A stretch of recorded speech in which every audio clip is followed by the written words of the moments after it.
नमस्कार दोस्तों, Praveen classes YouTube channel में आप सभी का एक बार फिर से मैं प्रवीण सत्संगी सर बहुत बहुत स्वागत करता हूं। दोस्तों, आज की वीडियो बेहद खास होने वाली है। आज की वीडियो में हम लोग देखेंगे बिहार राज्य के संबंधित सामान्य ज्ञान। जी हां दोस्तों, बिहार राज्य से संबंधित कुछ अति महत्वपूर्ण प्रश्न जो दोस्तों आगामी जितने भी बिहार की प्रतियोगी परीक्षाएं हैं वो सभी प्रतियोगी परीक्षा के दोस्तों पॉइंट ऑफ व्यू से ये वीडियो बेहद महत्वपूर्ण होने वाले हैं। तो आप सभी से एक रिक्वेस्ट करूंगा कि इस वीडियो को आप लोग अंत तक जरूर देखें। खास करके दोस्तों, जैसा कि आप सभी को पता होगा कि बिहार में चौकीदार की वैकेंसी आने वाली है। जी हां दोस्तों, और वैकेंसी में 75 नंबर का आप सभी को पता होगा कि लिखित परीक्षा होगी, यानी कि रिटन टेस्ट होगा 75 नंबर का। तो दोस्तों, उस परीक्षा के पॉइंट ऑफ व्यू से भी ये वीडियो काफ़ी महत्वपूर्ण होने वाले हैं। तो आप सभी से एक रिक्वेस्ट करूंगा कि इस वीडियो को आप लोग अंत तक जरूर देखें। एकदम दोस्तों बेसिक लेवल से प्रश्न होंगे और जितने भी प्रश्न होंगे दोस्तों वो सभी बेहद ही महत्वपूर्ण होंगे। तो चलिए आज की वीडियो क्लास हम लोग शुरू करते हैं। पहला प्रश्न है, सबसे पहले हम लोग देखते हैं दोस्तों कि बिहार में कुल जिले यानी कि डिस्ट्रिक्ट्स की संख्या कितनी है। तो दोस्तों इसका सही उत्तर आप लोग याद रखेंगे, बिहार में कुल जिले 38 हैं, यानी कि 38। ऑप्शन है हमारा क्या हो जाएगा, बिल्कुल सही उत्तर होगा। बेसिक लेवल के प्रश्न है, आप सभी को पता भी होगा, लेकिन दोस्तों आगे बहुत महत्वपूर्ण प्रश्न होने वाले हैं, तो आप लोग वीडियो को स्किप बिल्कुल भी मत कीजिएगा। बिहार में कुल कितने जिले हैं तो आप सभी याद रखेंगे 38 जिले हैं दोस्तों। चलिए आगे बढ़ते हैं। अगला प्रश्न है, बिहार में कुल कितने प्रमंडल यानी कि डिवीजन्स हैं। तो आप लोग याद रखेंगे दोस्तों, बिहार में कुल 9 प्रमंडल्स यानी कि डिवीजन्स हैं। आप लोग याद रखेंगे बिहार में कुल कितने प्रमंडल हैं, तो आप लोग याद रखेंगे कुल 9 प्रमंडल हैं, डिवीजन्स हैं। तो ऑप्शन भी इसका सही उत्तर होगा। बिहार में कुल कितने प्रमंडल हैं तो 9 है दोस्तों। चलिए आगे बढ़ते हैं। अगला प्रश्न है, बिहार में प्रखंडों यानी कि ब्लॉक्स की कुल संख्या कितनी है। तो आप लोग याद रखेंगे दोस्तों, बिहार में कुल जो ब्लॉक्स हैं वो हैं 534। जी हाँ दोस्तों, ऑप्शन डी हमारा क्या हो जाएगा, बिल्कुल सही उत्तर होगा। 534 बिहार में कुल प्रखंड की संख्या है, यानी कि 534 दोस्तों बिहार में कुल प्रखंड है, ब्लॉक्स हैं। ऑप्शन डी हमारा क्या हो जाएगा, बिल्कुल सही उत्तर होगा। चलिए आगे बढ़ते हैं। अगला प्रश्न है, बिहार में कुल कितने अनुमंडल हैं यानी कि सब डिवीजन्स हैं। दोस्तों बताने कि बिहार में कुल कितने अनुमंडल सब डिवीजन्स हैं, तो आप लोग याद रखेंगे दोस्तों, बिहार में कुल 101 अनुमंडल हैं यानी कि सब डिवीजन्स हैं।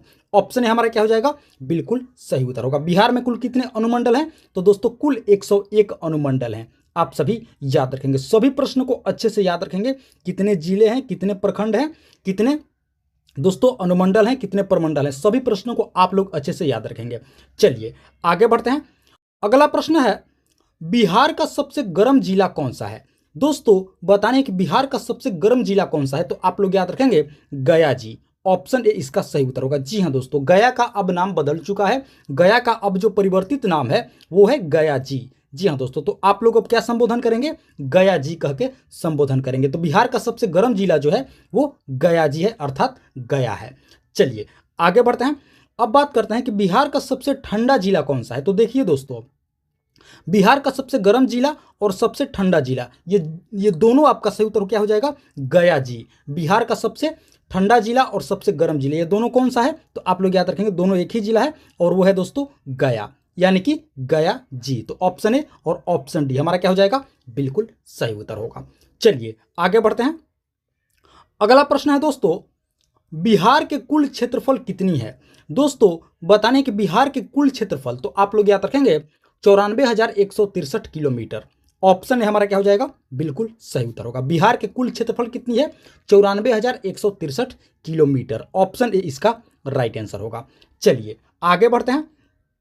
अगला प्रश्न है, बिहार राज्य का गठन किस वर्ष हुआ था। तो दोस्तों आप लोग याद रखेंगे, बिहार राज्य का गठन 22 मार्च 1912 ईस्वी को हुआ था। ऑप्शन ए हमारा सही उत्तर हो जाएगा।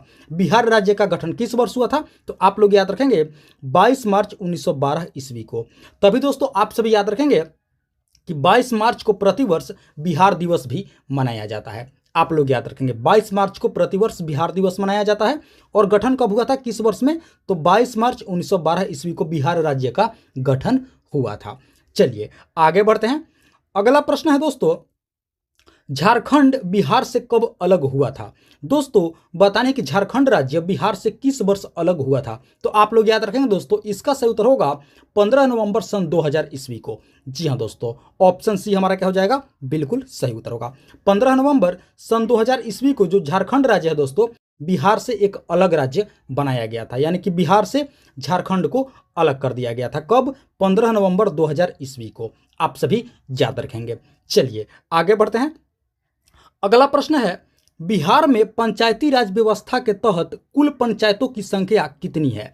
दोस्तों बतानी है कि बिहार में पंचायती राज व्यवस्था के तहत कुल पंचायतों की संख्या कितनी है, यानी कि कुल कितने पंचायत हैं बिहार राज्य में? तो आप लोग याद रखेंगे दोस्तों, 8387। जी हाँ दोस्तों, ऑप्शन है हमारा क्या हो जाएगा? बिल्कुल सही उत्तर होगा 8387 दोस्तों पंचायतों की संख्या है बिहार राज्य में।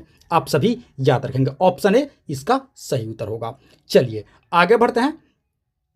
अगला प्रश्न है, बिहार की राजधानी पटना किस नदी के किनारे स्थित है? तो आप लोग याद रखेंगे गंगा नदी। ऑप्शन डी हमारा क्या हो जाएगा? बिल्कुल सही उत्तर होगा। बिहार की राजधानी पटना किस नदी के किनारे स्थित है? तो आप लोग याद रखेंगे गंगा नदी के किनारे स्थित है। चलिए आगे बढ़ते हैं। अगला प्रश्न है, देश के सबसे बड़े राज्यों में बिहार का कितना स्थान है? दोस्तों बतानी है कि देश के सबसे बड़े राज्यों में क्षेत्रफल की दृष्टि से बिहार का कितना स्थान है? तो आप लोग याद रखेंगे बिहार का दोस्तों 13वां स्थान है। कितना है? 13वां स्थान है क्षेत्रफल की दृष्टि से बिहार का। आप सभी याद रखेंगे, ऑप्शन सी हमारा क्या हो जाएगा? बिल्कुल सही उत्तर होगा। 13वां स्थान है क्षेत्रफल की दृष्टि से बिहार का हमारे देश में, ऑप्शन सी। चलिए आगे बढ़ते हैं। अगला प्रश्न है, बिहार के उत्तर से दक्षिण की लंबाई कितनी है? दोस्तों बताने कि बिहार राज्य के उत्तर से दक्षिण की लंबाई बतानी है। तो आप लोग याद रखेंगे उत्तर से दक्षिण की लंबाई है 345 किलोमीटर, यानी कि ऑप्शन है हमारा क्या हो जाएगा? बिल्कुल सही उत्तर होगा। बिहार के उत्तर से दक्षिण की लंबाई कितनी है दोस्तों? तो आप लोग याद रखेंगे 345 किलोमीटर। चलिए आगे बढ़ते हैं। अब बात करते हैं दोस्तों कि बिहार के पूर्व से पश्चिम की लंबाई कितनी है। देखिए दोस्तों, उत्तर से दक्षिण की लंबाई कितनी है? 345 किलोमीटर। अब बताने कि बिहार के पूर्व से पश्चिम की लंबाई कितनी है? तो पूर्व से पश्चिम की लंबाई है 483 किलोमीटर। जी हाँ दोस्तों, ऑप्शन डी इसका सही उत्तर होगा। पूर्व से पश्चिम की लंबाई कितनी है? 483 किलोमीटर। और उत्तर से दक्षिण की लंबाई कितनी है? तो उत्तर से दक्षिण की लंबाई है 345 किलोमीटर। दोनों प्रश्नों को आप लोग अच्छे से याद रखेंगे। चलिए अब हम लोग आगे बढ़ते हैं। दोस्तों अगले प्रश्न से पहले आप सभी से एक रिक्वेस्ट करूंगा कि अभी तक आप लोगों ने इस वीडियो को एक लाइक नहीं किए हैं, तो दोस्तों आप लोग इस वीडियो को एक लाइक जरूर कर देंगे।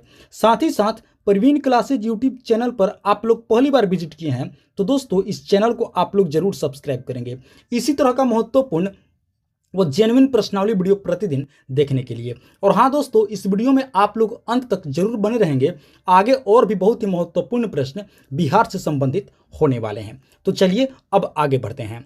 अगला प्रश्न है, बिहार की राजधानी पटना का निम्नलिखित में से कौन सा एक प्राचीन नाम नहीं रहा है?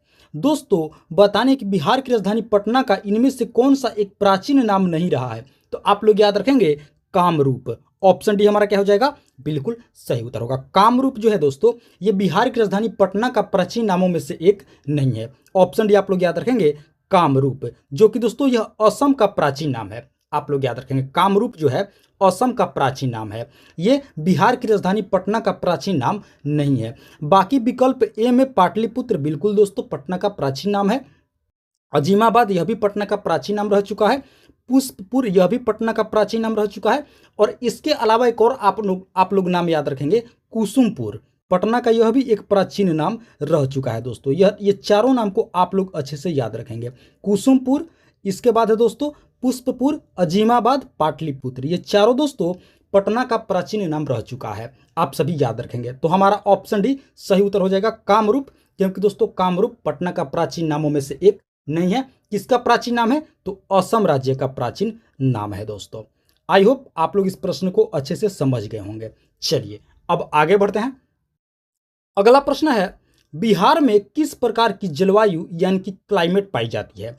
दोस्तों बताने कि बिहार में किस प्रकार की जलवायु है? तो आप लोग याद रखेंगे मानसूनी जलवायु है। जी हाँ दोस्तों, ऑप्शन डी हमारा क्या हो जाएगा? बिल्कुल सही उत्तर होगा। बिहार में किस प्रकार की जलवायु है, क्लाइमेट है? तो आप लोग याद रखेंगे मानसूनी है दोस्तों।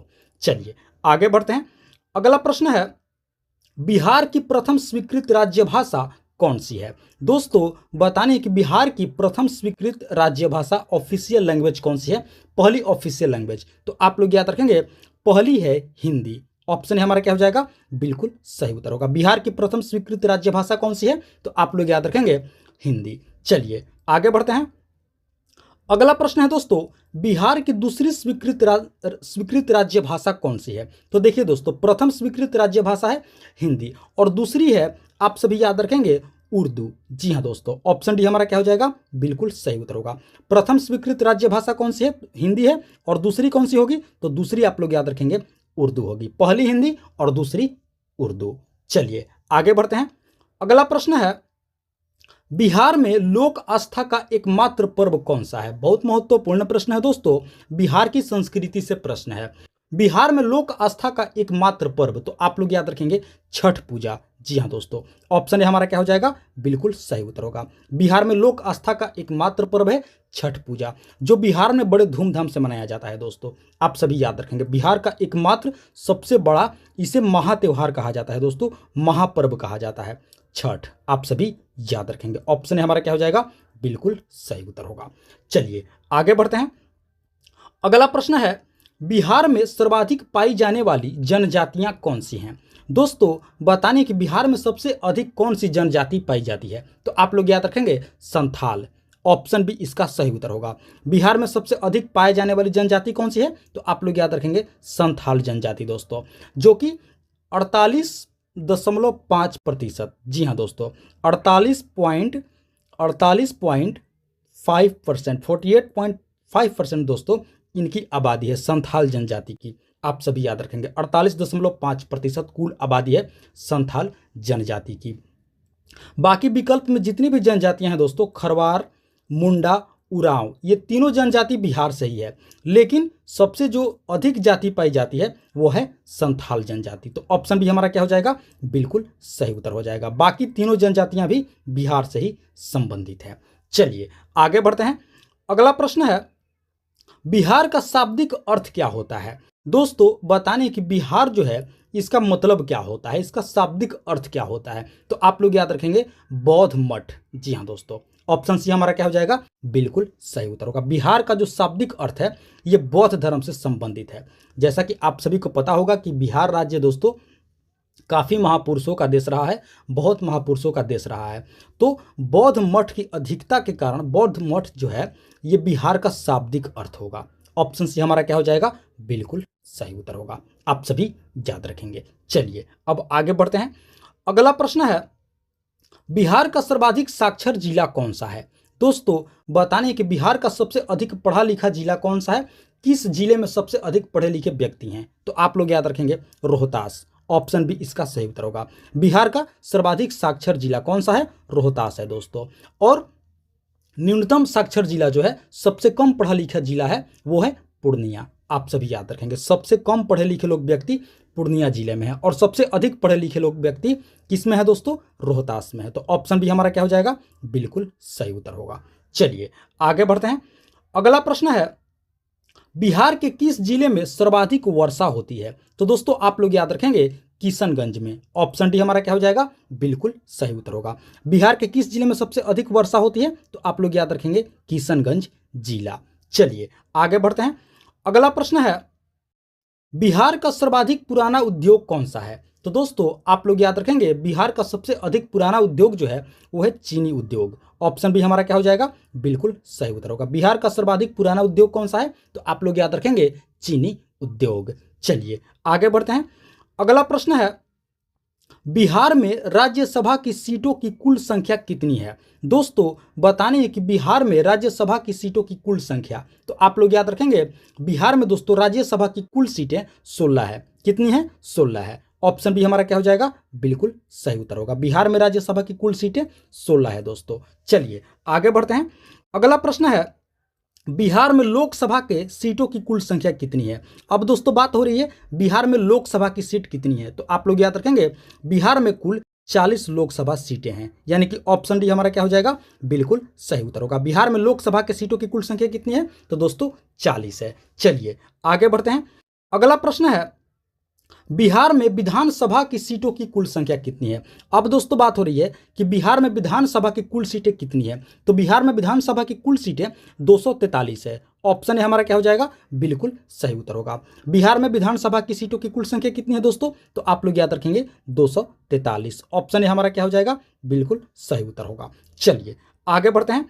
अगला प्रश्न है, बिहार के किस नदी को नेपाल में नारायणी कहा जाता है। तो दोस्तों आप लोग याद रखेंगे बिहार के बूढ़ी गंडक नदी को गंडक नदी, ऑप्शन है हमारा सही उत्तर होगा दोस्तों, बूढ़ी गंडक नहीं गंडक। बिहार के दोस्तों गंडक नदी को नेपाल में नारायणी कहा जाता है। ऑप्शन है हमारा क्या हो जाएगा, बिल्कुल सही उत्तर होगा। गंडक नदी को नेपाल में नारायणी के नाम से जाना जाता है। चलिए आगे बढ़ते हैं। अगला प्रश्न है, बिहार स्थित नालंदा विश्वविद्यालय किस लिए विश्व प्रसिद्ध था। दोस्तों आप सभी को पता होगा कि नालंदा विश्वविद्यालय बिहार में स्थित है, बताने कि किस लिए विश्व में यह प्रसिद्ध था। तो आप लोग याद रखेंगे बौद्ध धर्म दर्शन। ऑप्शन सी हमारा क्या हो जाएगा, बिल्कुल सही उत्तर होगा। नालंदा विश्वविद्यालय किस लिए प्रसिद्ध था दोस्तों, तो आप लोग याद रखेंगे बौद्ध धर्म दर्शन के लिए। चलिए आगे बढ़ते हैं। अगला प्रश्न है, बिहार की प्रथम भोजपुरी फिल्म कौन सी थी। दोस्तों बहुत महत्वपूर्ण प्रश्न है, बताने कि बिहार की प्रथम भोजपुरी फिल्म कौन सी थी। तो आप लोग याद रखेंगे गंगा मैया तोहे पियरी चढ़ैबो। ऑप्शन बी हमारा क्या हो जाएगा, बिल्कुल सही उत्तर होगा। बिहार की प्रथम भोजपुरी फिल्म थी गंगा मैया तोहे पियरी चढ़ैबो। आप सभी दोस्तों याद रखेंगे 12 फरवरी 1963 ईस्वी को दोस्तों इसे रिलीज किया गया था। कब रिलीज किया गया था दोस्तों, 12 फरवरी 1963 ईस्वी को बिहार की प्रथम भोजपुरी फिल्म दोस्तों रिलीज किया गया था 12 फरवरी 1963 ईस्वी को। क्या नाम था, गंगा मैया तोहे पियरी चढ़ैबो। और दोस्तों ऑप्शन बी में है कन्यादान। देखिए ऑप्शन सी में है कन्यादान। तो कन्यादान दोस्तों ये बिहार की प्रथम मैथिली फिल्म थी। क्या थी, बिहार की प्रथम मैथिली फिल्म कन्यादान। ऑप्शन सी में आप लोग याद रखेंगे। और बिहार की प्रथम भोजपुरी फिल्म कौन सी थी, तो वो थी दोस्तों गंगा मैया तोहे पियरी चढ़ैबो। चलिए आगे बढ़ते हैं। अगला प्रश्न है, बिहार का प्रथम दूरदर्शन प्रसारण केंद्र कहां पर स्थापित किया गया था। दोस्तों बताने हैं कि बिहार का प्रथम दूरदर्शन प्रसारण केंद्र कहां पर स्थापित किया गया था। तो आप लोग याद रखेंगे मुजफ्फरपुर में। ऑप्शन बी इसका सही उत्तर होगा। बिहार का प्रथम दूरदर्शन प्रसारण केंद्र कहां पर स्थापित किया गया था दोस्तों, तो स्थापित किया गया था मुजफ्फरपुर में। ऑप्शन बी हमारा क्या हो जाएगा, बिल्कुल सही उत्तर होगा। आप सभी याद रखेंगे। तो दोस्तों ये थी हमारी आज की बिहार राज्य से संबंधित महत्वपूर्ण सामान्य ज्ञान के प्रश्नावली वीडियो। आशा करते हैं इस वीडियो को आप लोग अंत तक जरूर देखे होंगे, एक एक प्रश्न को अच्छे से समझे होंगे और याद भी कर लिए होंगे। तो आप सभी से एक बार फिर से रिक्वेस्ट करूंगा कि इस वीडियो को आप लोग अभी तक एक लाइक नहीं किए हैं तो प्यारे दोस्तों आप लोग इस वीडियो को एक लाइक जरूर कर देंगे। साथ ही साथ परवीन क्लासेज यूट्यूब चैनल पर आप लोग पहली बार विजिट किए हैं तो दोस्तों इस चैनल को आप लोग जरूर सब्सक्राइब करेंगे इसी तरह का महत्वपूर्ण वो जेन्युइन प्रश्नावली वीडियो प्रतिदिन देखने के लिए। और हाँ दोस्तों कमेंट करके आप लोग हमें ज़रूर बताएंगे कि आप सभी को वीडियो कैसी लगी, प्रश्न का लेवल कैसा था और कहीं कोई त्रुटि हो गई है दोस्तों तो उसका भी आप लोग हमें कमेंट करके ज़रूर बताएंगे। तो प्यारे साथियों इस वीडियो में फिलहाल इतना ही, मिलते हैं एक और मोस्ट इंपॉर्टेंट वीडियो क्लास लेकर के। तब तक के लिए आप सभी का बहुत बहुत धन्यवाद। जय हिंद दोस्तों।